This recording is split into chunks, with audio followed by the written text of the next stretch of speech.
கர்த்தருடைய நாமத்துக்கு ஸ்தோத்திரம் உண்டாவதாக. பரலோகத்திலே பரிசுத்தவான்கள் இருக்கிறார்கள் அல்லவா? அவர்கள் லேசாகவா அந்த இடத்தை பிடித்திருக்க வேண்டும்? நிச்சயமாக பிடித்திருக்க முடியாதுங்க. பரலோகம் என்பது எவ்வளோ பெரிய அருமையான இடம். அந்த இடத்துக்கு போகணுன்னா இவங்க என்னெல்லாம் கஷ்டப்பட்டிருப்பாங்க தெரியுமா? அதை நான் ஒரு பாட்டாக எழுதியிருக்கேன், நீங்களே கேட்டு பாருங்கள்.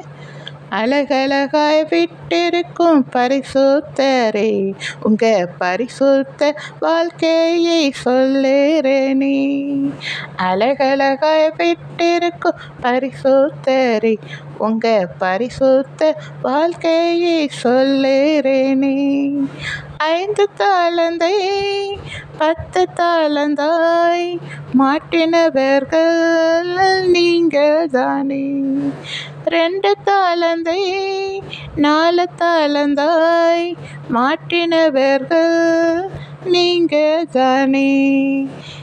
ஊழியத்தை சிறப்பாகவும் செய்தவர்கள் நீங்கள் தானே.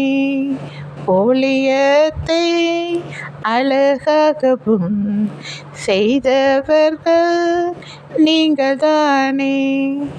ஏழைகளுக்கு உதவினவர்கள் நீங்கள் தானே.